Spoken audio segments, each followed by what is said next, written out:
If we follow the geopolitical change today, needless to say, the word should be puzzlement. Well, given the fact that today, when we look at these geopolitical games, number one, no one is actually playing the games fairly. And number two, we are also entering the age what we called uncertainty. Post the pandemic, every single country today, politically speaking, is standing at the crossroads. But meanwhile, everyone has what we called potential agenda, even for this economic ambition. Look at US, look at China, look at the countries in Europe. At this moment, the question we should be asking is, what is the future for the world? Well, here's something we also need to put into consideration. Before we can talk about the future, and what about the history, and what about the past that actually shaped the personality, the fabrics of the society, and even the fate of the country? How much did you understand what we say political crossroads in the 1950s, particularly for the country of China, US, and many more? Well, in this episode, we're going to dive into one of the amazing books that I came across and also invite the distinguished author to join our show to share the perspective and the hidden secret behind his book. Well, ladies and gentlemen, it's my great honor to invite our distinguished speaker, who is the Mr. Nick Bunker. Mr. Bunker is the award-winning author of 4 innovative books about America and the global history.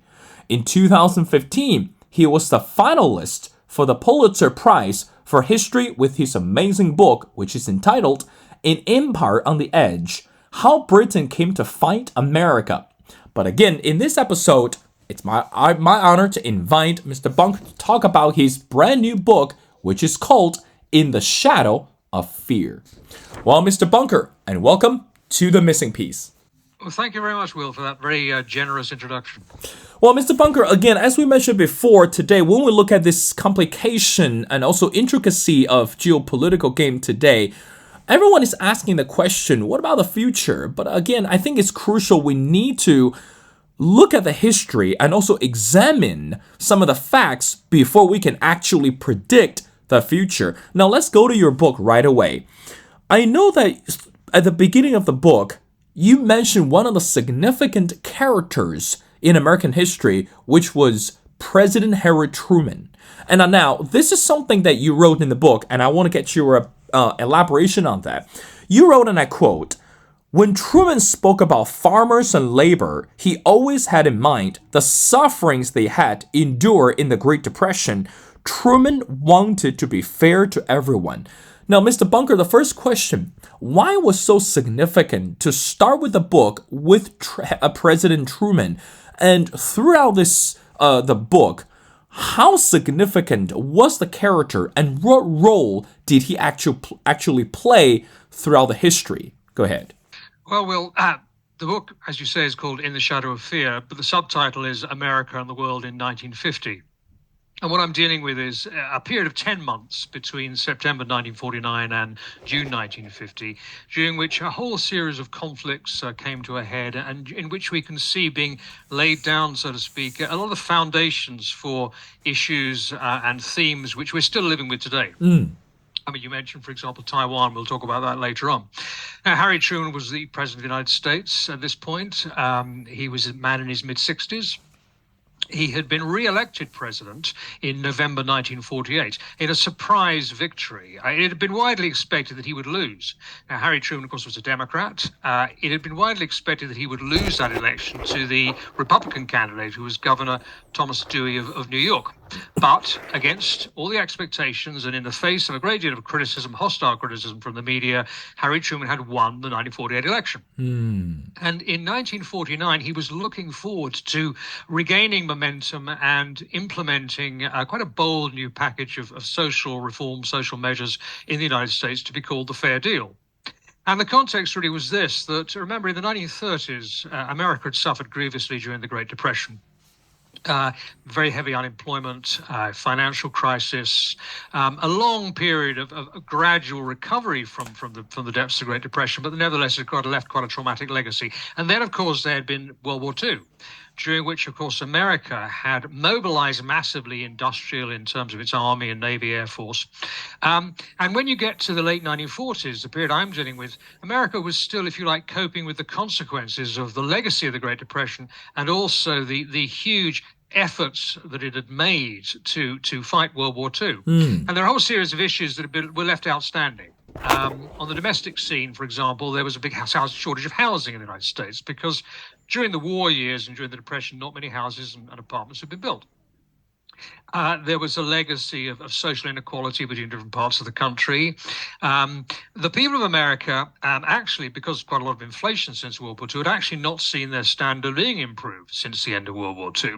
So the whole series of issues that Harry Truman had to deal with, also the issue of civil rights, which of course was one of the big one of the big themes of his presidency, or so he hoped. And on the foreign scale, in terms of foreign policy, there were great challenges to be met. I mean, these were the early days of the Cold War. America was still not sure of the intentions of the Soviet Union under Joseph Stalin. The Soviets had just acquired an atom bomb, which was a great worry to America because up until that point, in 1949, America had a monopoly on nuclear weapons. And then there was the great question of China. The question of what was going to happen now that China was a communist country, now that the People's Republic of China had been declared in the autumn of 1949, the Americans didn't really quite know what to make of Mao Zedong. They didn't know quite what to expect. So there are all these issues. And Harry Truman was kind of the center of all these issues. And what the book is about is really the way in which, in this period, a lot of these issues came to a head. Truman found himself under a great deal of pressure and a great deal of trouble on the domestic front at home. And he also had to face a whole series of new questions internationally and overseas. And these questions weren't handled as well as they might have been.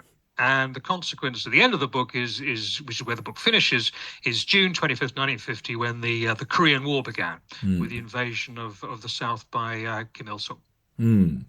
Mr. Bunker, when we look at Truman's background, of course, I still remember when I was in school, when I was a student for international relations, I know one of my professor's favorite quote was from Winston Churchill, and he said, and I quote, I still remember today, "The price of greatness is responsibility."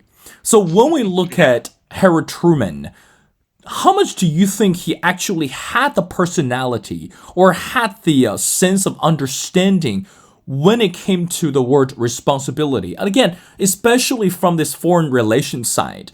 I mean, again, you mentioned in the 1950s, and again, we're going to talk about Taiwan, we're going to talk about China for a second, but again, China was founded in the year of 1949, and Harry Truman was shouldered this major responsibility as the president, but meanwhile, citizens in America and also for the whole world had higher expectations for this person. So again, let's go back to your book. How much do you believe that Harry Truman actually understood the role of American president and also meanwhile dealing with the issues on the foreign policy side, particularly with the countries such as China or Soviet Union or any other relevant countries? What do you think? Well, in terms of the way he understood his role at home in America, the key point really was that Harry Truman had always been a strong supporter of Franklin Roosevelt, the Democratic president before and during World War II. And so he'd always strongly supported Franklin Roosevelt's program of domestic social reforms known as the New Deal. Prior to that, before the rise of Franklin Roosevelt, Harry Truman had also been a great supporter of a previous president, Woodrow Wilson, who had ideas not quite the same as Franklin Roosevelt's, but also something of a social reformer. So he saw himself very much in that tradition as someone who was going to make a difference at home with social reforms, bold measures of public spending, bold measures, for example, to improve healthcare, bold measures to build dams and irrigation systems in the western United States, bold measures to help farmers. So a whole series of bold measures he wanted to implement. That was his attitude on the domestic front. In terms of foreign policy, now Truman had a pretty clearly worked out set of principles, which he had enunciated in no uncertain terms in 1947, what was known as the Truman Doctrine, essentially a doctrine which contrasted the democratic societies of the West with what he saw as the autocratic society of the Soviet Union and its satellite powers. Truman had some very clear principles. He knew what he wanted to achieve. I mean, he believed in extending democracy worldwide. He believed in the United Nations. He believed in all sorts of things.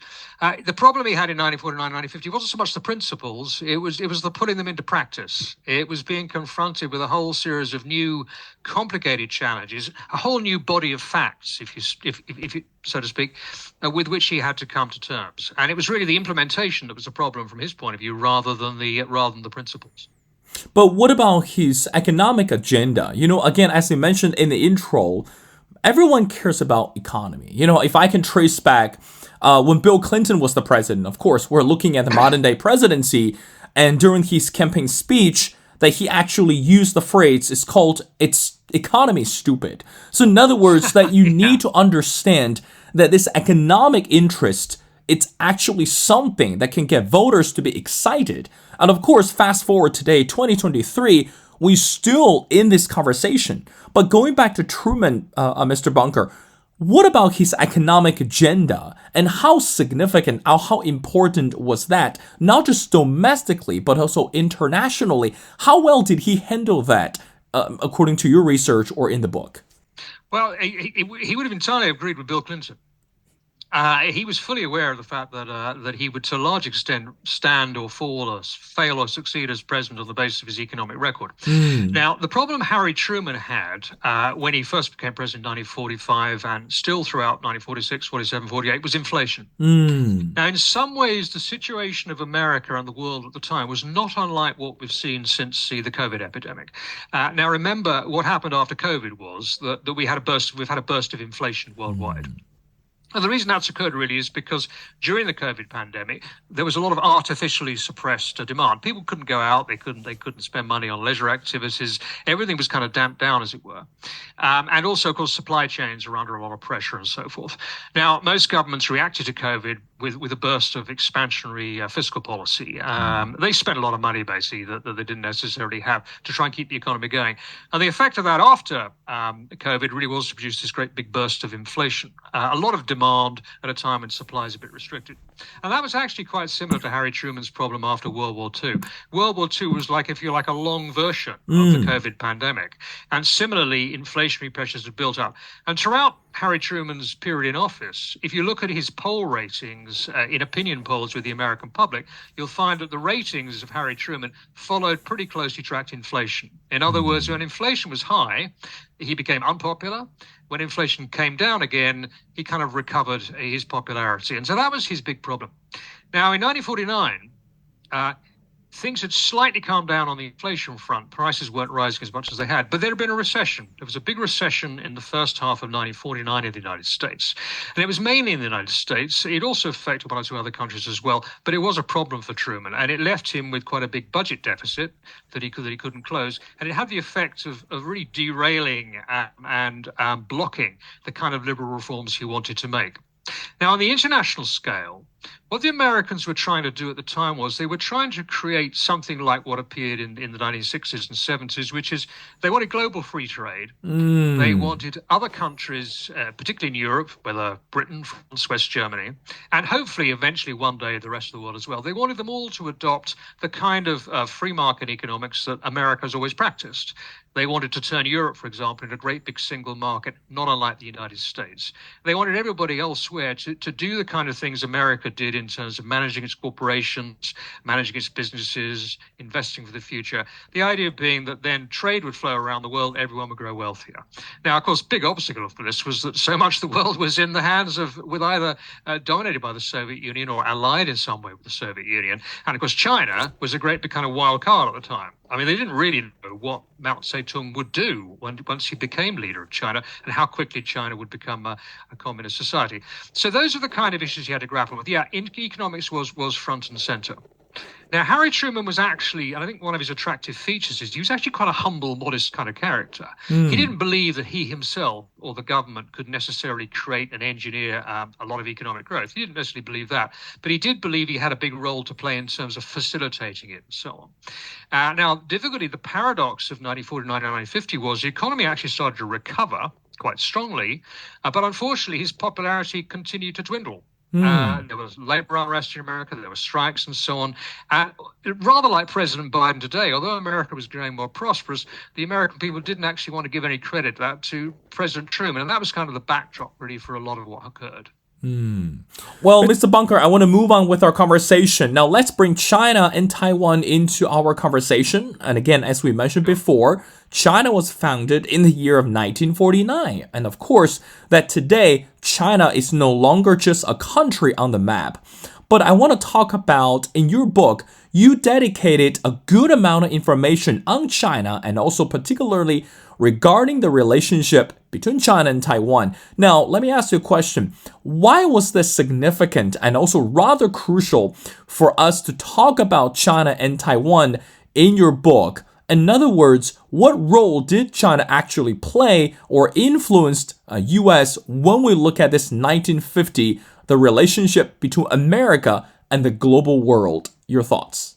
Well, this period that I'm talking about here, 1950, was really the first time at which Taiwan became an issue for the United States. And remember, of course, at this stage, they didn't even call it Taiwan in America. They called it Formosa.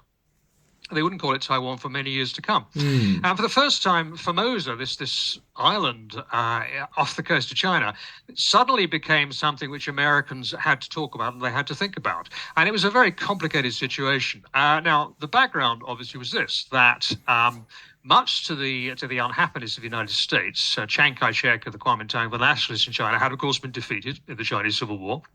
The People's Liberation Army were sweeping across China during 1949, completing the liberation of the country.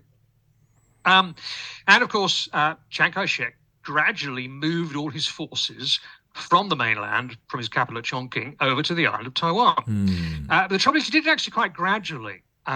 It was an obvious place to put a defensive stronghold if you were Chiang Kai-shek, but he did it quite gradually, and he did it in such a way that the Americans really took quite a while to wake up to what was occurring. Suddenly, they discover in the autumn of 1949 that Chiang Kai-shek had a big army on Taiwan. He had 1 million refugees, and he was moving back and forth between his headquarters in Chongqing and Taipei. He would move back and forth between the two, eventually settling completely in Taipei at the end of 1949. Now, this confronted the Americans with a bit of a conundrum. Now, on the one hand, they were very unhappy, of course, with what they called the loss of China, the fact that Chiang Kai-shek had been kicked out of power and that the People's Liberation Army had taken over the country and that the People's Republic was founded. They were very unhappy about that. But they suddenly had this conundrum to do with Taiwan, which they hadn't really been expected to face. Now, you have to bear with me because the situation of Taiwan at the time was really pretty complicated. Now, if you recall, there had been a war between China and Japan in 1894 to 1895, the first Sino-Japanese War. And as part of the conclusion of that war, the Japanese had taken control of the island of Taiwan under the Treaty of Shimonoseki of 1895. Now, this was a bit inconvenient from everybody's point of view in the 1940s because, technically speaking, in legal terms, that treaty was still in force, because America had not yet signed a peace treaty with Japan to end World War II. Technically, the treaty was still in force, and technically, therefore, Taiwan was actually part of the Japanese Empire. A difficulty here also was that during the 1910s and 1920s and so on, the major Western powers, particularly Britain and France, had always accepted this because they were actually allied with Japan at that time. So you have this complicated situation. Taiwan, officially, legally, was actually supposed to be still part of the Japanese Empire from an international point of view. On the other hand, of course, as we know, part of the Articles of Faith, part of the basic building blocks of the Constitution of the People's Republic of China, was to assert, of course, that Taiwan wasn't part of the Japanese Empire, but Taiwan was part of China, just as Tibet was. That was the central plank of what Mao Zedong's policy. These two clearly couldn't be reconciled. There was also the problem that, irrespective of the legal status of Taiwan, there was Chiang Kai-shek and the Kuomintang occupying the island with armed force. They had brutally suppressed various rebellions on Taiwan by some of the Taiwanese people who would have preferred to be independent. There was also an issue about whether Taiwan was defensible or not. So it was all terribly complicated. Now, the American official view at the end of 1949 was this. They did not want to be seen as an imperial power themselves, taking and dismembering bits of China. So the United States, and we're talking here primarily a man called Dean Acheson, who was the Secretary of State of the United States at the time. He was Harry Truman's right-hand man in foreign affairs. Dean Acheson did not want to be accused of being an imperialist who wanted to dismember China by keeping control of Taiwan or keeping Taiwan out of the hands of Beijing. He didn't want to do that because he was hoping that he might be able to reach a kind of modus vivendi. He might be able to reach some kind of way of getting on with Mao and the Communist Party in China, which would enable them to sort of maintain relations. And above all, he wanted to prize China, as you saw it, away from the Soviet Union. Dean Acheson and the Truman administration had convinced themselves that eventually China and the Soviet Union would split apart, that Mao Zedong would fall out with Joseph Stalin or his successors, and they didn't want to impede that process by America sort of getting in the way by appearing to be an imperialist power occupying Taiwan. So official view of America at the end of 1949 was they didn't want to really have anything to do with Taiwan. They just wanted to leave it as it was. They thought that fairly soon Mao would invade, that the People's Liberation Army would take over Taiwan. America didn't want to get involved. Now, again, there was a problem with this, which, of course, there were many people in the United States who disagreed with that. There were many people in the United States, particularly the Republican Party and in the armed forces, who said, look, Taiwan's strategically very important. There it sits at the entrance to the South China Sea. It's within bomber range of Japan. It's within bomber range of the Philippines. It's got air bases. The Japanese, you see, had left quite a big infrastructure on Taiwan of air bases, aerodromes, railroads, army camps, and so forth. So a lot of people in America within the Republican Party and the armed forces were saying, look, we've got to keep on hold of Taiwan. And what's more, it'll be easy to do it because Taiwan is defensible. Taiwan can be a point because of the geography of Taiwan. I mean, as you know, the geography of Taiwan is such that actually it's quite difficult to invade it. The eastern side of the country, the eastern coastline of the country is very mountainous. On the western side, there aren't actually that many invasion beaches. And the Taiwan Strait is pretty notorious for its bad weather. So there were people in America who said, look, we can defend Taiwan, so we should defend Taiwan. The Truman administration really just didn't want to get involved. They would have preferred, frankly, I think, if the island of Taiwan had sort of floated off somewhere in the middle of the Pacific and disappeared. And so this great controversy developed in America at the end of 1949 about whether Taiwan should be held, whether it shouldn't be held, whether or not there should be a referendum on Taiwan for Taiwanese independence, what they were going to do about Chiang Kai-shek. Of course, the Americans knew that Chiang Kai-shek was corrupt and oppressive, and he wasn't really somebody you wanted to be involved in if you were supposedly a democratic country like the United States. So there were all these hugely complicated issues. And this provided a means by which the Republican Party in America, who, of course, were opposed to everything Harry Truman stood for and wanted to just get rid of Harry Truman as soon as possible, it gave them the opportunity to make Taiwan into an issue in American politics. And obviously, in the last 70-odd years since this period, periodically, Taiwan has kept returning as an issue in American politics. And this was really where all that kind of began. Mr. Bunker, two more questions before letting you go. Now, again, going back to the title of the book, it's called In the Shadow of Fear. Now, what is the message behind this title? Why would you call it In the Shadow of Fear? Your explanation. Well, that title actually comes from a quotation from the British philosopher Bertrand Russell. And as I'm sure you know, Bertrand Russell is actually quite widely studied in China. I mean, yes. He's spent some time in China himself, and of course he's remembered with, I think, some affection, actually. And I'm a great admirer of Bertrand Russell myself. Actually, I always have been. When I was a child, he was still alive. He used to appear on British television. He was a remarkable figure. And what he said was, in 1949, he said, "At present, all except the most thoughtless live under a shadow of fear." Now, Bertrand Russell said that in a book that he wrote called Values in the Atomic Age. So he was really talking primarily about nuclear weapons. He was talking about the kind of fears that existed after the detonations of the first atomic bombs at Hiroshima and Nagasaki in 1945. He was talking about being in a nuclear age when there was the possibility of mass destruction of a kind of the end of the human race. So that's what he meant. But there were other fears as well in America at the time. There was a kind of general atmosphere of fear. One problem was that at this point in history, 1949, 1950, people did not yet feel confident about the economic future. Now, we know in retrospect that the years from 1950 through to the 1970s were going to be a great period of economic expansion in America, in Europe, in Japan, and so on, that it was going to be a very prosperous period. Okay, there were recessions and so on, but generally speaking, there was a lot of expansion, a lot of growth, a lot of prosperity, consumer society. Everybody got cars, televisions, washing machines, and so on. But people didn't know that in 1949, 1950. In this particular moment, some of them still feared that maybe America would go back to the conditions of the Great Depression era. So that was another area of fear, the fear of a return to Depression-type conditions. And people still kept were worried about right through until the middle of the 1950s. It was only about 1954 to 5 that people started to feel really confident that America had entered a period of lasting expansion, which would then kind of spill over into Western Europe and Japan as well. So that's another kind of fear. There was also the fear of crime. This was a period when many people believed that the crime rate in America was soaring. Problems, for example, like illegal narcotics. This is the first period at which you really see a lot of concern about, for example, the use of heroin, the use of other kind of drugs in American cities. With that came the fear of the mob. Again, this was a period when people really became aware of something they called the mafia, the Cosa Nostra, crime syndicates in American cities. They were frightened of that too. And of course, they were frightened of communism. And they were frightened of communism not just as a threat overseas, with Joseph Stalin sitting there in Moscow with these atom bombs and the Soviet army. They were also fearful of communism as something they saw at home. You know, so many people believed that there was, if you like, a communist fifth column inside the United States. And it wasn't totally unreasonable because actually there had been a lot of Soviet infiltration of the United States during the 1930s and 1940s. It had mostly been contained and suppressed by this stage, but people were still worried about it. So there was a general atmosphere of fear there. And also there were kind of just fears of change. If you think about, for example, if you were a white American living in the southern states, Alabama, Mississippi, Louisiana, and so forth, you were scared about the change to your way of life, which you thought would come about if there was civil rights legislation and the segregation of white and black came to an end. So there were fears about that. So there are a whole range of fears.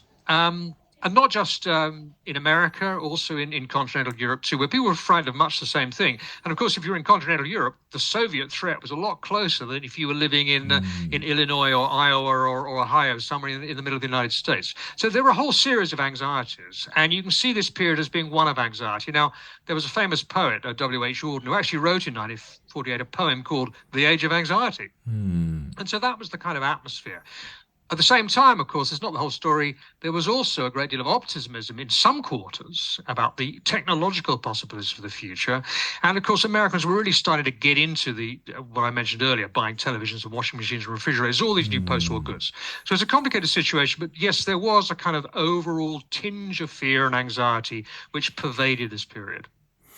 Mr. Bunker, I want to wrap up our conversation by asking you the last question. Again, as we look at U.S.-China relationship today, and again, as we use the word uncertainty, unpredictable, and most importantly, we're hoping as an international community that both countries can get back on the right track and we can work together and also to promote this positive and healthful relationship. Of course, in the ideal world, that could happen. But in this reality today, it's rather difficult. So I want to ask you that by reading your book, In the Shadow of Fear, looking at the history that in the early 1950s, and of course, through the presidency of Truman, we'll look at China, look at Soviet Union, and everything together, what lesson do you think the readers should understand when we finish reading your book? Or at least something that can be used as a wake-up call when we look at this complication of geopolitical change today. Your final thoughts. Well, I take the view that the domestic policy, what you do in your own country and what you do for your foreign policy are closely related together. And one of the messages of my book, to do with the United States in particular, is when you're confronting what you think of as a difficult foreign situation, difficult situation overseas, whether it be the challenge from China or the situation in Ukraine or whatever, you've got to remember you mustn't succumb to kind of strife and bitterness and total partisanship in your own domestic arena. Now, I think if the United States and China are going to reach the kind of modus vivendi, then both countries really have to sort out issues at home first. In America, you've really got to see an end to the kind of bitter, fratricidal, deeply polarized antagonism and anger that characterize America today. It really is, especially for someone like myself. I mean, although I'm British, I would regard myself as a great friend of America. I'm very fond of the United States. I've done a lot of traveling there over the years. I spent a lot of time in the United States, and my books are basically written for an American audience.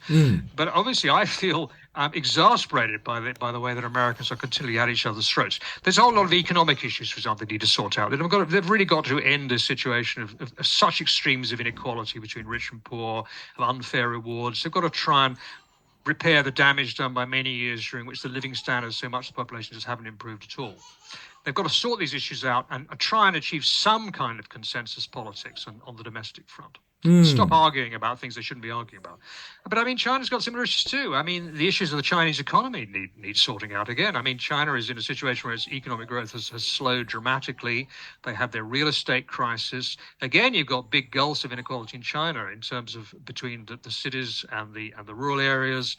You've got educational inequality in China. The education, there are some obviously huge educational achievements in China. I mean, we all know about them. We all know about Chinese scientists and the Chinese universities, great universities and so on, especially around Shanghai, and the tremendous growth and prosperity and dynamism of Shanghai. But on the other hand, we also know there are many parts of China where education is very, very poor, and that kind of thing needs to be repaired. And this is really what we need to see. We need to think both countries sort out their issues at home if they're actually going to be able to reach some kind of diplomatic reconciliation or modus vivendi on the international scale. Well, Mr. Bunker, that would be a great reminder, and also that would be a great lesson for anyone who still asks the question, what's going to happen between the two countries? Well, ladies and gentlemen, again, it's my great honor to have Mr. Nick Bunker on the show. Again, I strongly encourage everyone connect with Mr. Bunker through social media and also his website. And most importantly, check out his amazing book, In the Shadow of Fear. Let's talk about how the history in the past can actually teach us something fruitful and meaningful, and even more, what we say, engaging when we look at the present and the future. Well, Mr. Bunker, thank you so much for your time. I really enjoyed that conversation. We'd love to have you back on the show. And of course, we'll love to have you to continue to promote your book, and also, of course, with your publications. Really teach us something that we need to know about the past so we can understand the present and the future. So thank you so much for doing this. Well, thank you very much, Will. I really enjoyed it too.